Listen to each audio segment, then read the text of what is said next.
حضرت عبداللہ بن عباس رضی اللہ تعالیٰ عنہ سے روایت ہے، انہوں نے کہا کہ نبی کریم صلی اللہ علیہ وسلم ایک مرتبہ چند صحابہ رضی اللہ عنہم کے ساتھ عکاظ کے بازار کی طرف گئے۔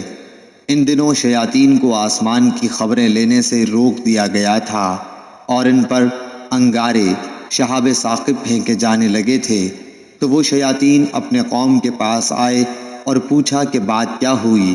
انہوں نے کہا کہ ہمیں آسمان کی خبریں لینے سے روک دیا گیا ہے، اور جب ہم آسمان کی طرف جاتے ہیں تو ہم پر شہاب ثاقب پھینکے جاتے ہیں۔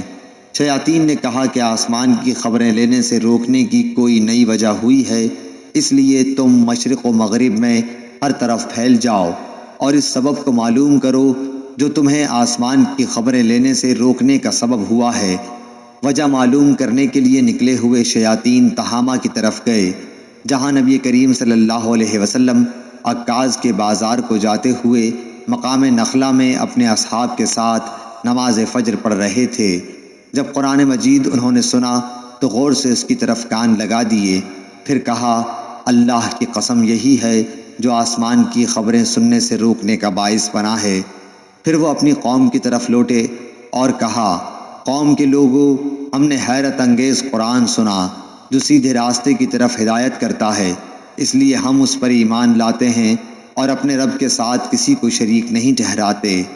اس پر نبی کریم صلی اللہ علیہ وسلم پر یہ آیت نازل ہوئی، قل اوحی الی، آپ کہیے کہ مجھے وحی کے ذریعے بتایا گیا ہے اور آپ پر جنوں کی گفتگو وحی کی گئی تھی۔ صحیح بخاری حدیث نمبر 773۔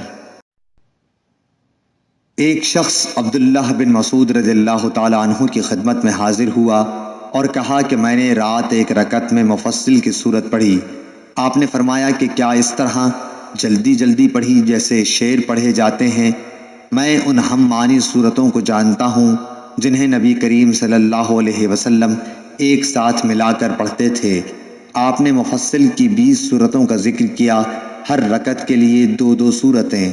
صحیح بخاری حدیث نمبر 775۔ عبداللہ بن ابی قتادہ نے اپنے باپ ابو قتادہ رضی اللہ تعالیٰ عنہ سے روایت کیا ہے کہ نبی صلی اللہ علیہ وسلم ظہر کی 2 پہلی رکعتوں میں سورہ فاتحہ اور 2 صورتیں پڑھتے تھے اور آخری 2 رکعات میں صرف سورہ فاتحہ پڑھتے۔ کبھی کبھی ہمیں ایک آیت سنا بھی دیا کرتے تھے، اور پہلی رکعت میں قرأت دوسری رکعات سے زیادہ کرتے تھے۔ عصر اور صبح کی نمازوں میں بھی آپ کا یہی معمول تھا۔ صحیح بخاری حدیث نمبر 776۔ سعید بن مسیب اور ابو سلمہ بن عبد الرحمن نے حضرت ابو ہریرہ رضی اللہ تعالیٰ عنہ سے خبر دی کہ رسول اللہ صلی اللہ علیہ وسلم نے فرمایا کہ جب امام آمین کہے تو تم بھی آمین کہو، کیونکہ جس کی آمین ملائکہ کی آمین کے ساتھ ہو گئی اس کے تمام گناہ معاف کر دیے جائیں گے۔ ابن شہاب نے بیان کیا کہ رسول اللہ صلی اللہ علیہ وسلم آمین کہتے تھے۔ صحیح بخاری حدیث نمبر 780۔ حضرت ابو ہریرہ رضی اللہ تعالیٰ عنہ سے روایت ہے کہ رسول اللہ صلی اللہ علیہ وسلم نے فرمایا کہ جب کوئی تم میں سے آمین کہے اور فرشتوں نے بھی اسی وقت آسمان پر آمین کہی، اس طرح ایک کی آمین دوسرے کی آمین کے ساتھ مل گئی تو اس کے پچھلے تمام گناہ معاف ہو جاتے ہیں۔ صحیح بخاری حدیث نمبر 781۔ حضرت ابو ہریرہ رضی اللہ تعالیٰ عنہ سے روایت ہے کہ رسول اللہ صلی اللہ علیہ وسلم نے فرمایا کہ جب امام غیر المغضوب علیہم ولا الضالین کہے تو تم بھی آمین کہو، کیونکہ جس نے فرشتوں کے ساتھ آمین کہی اس کے پچھلے تمام گناہ معاف کر دیے جاتے ہیں۔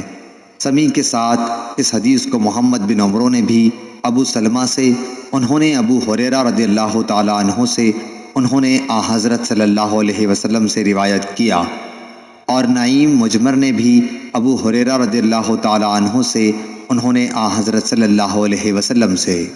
صحیح بخاری حدیث نمبر 782۔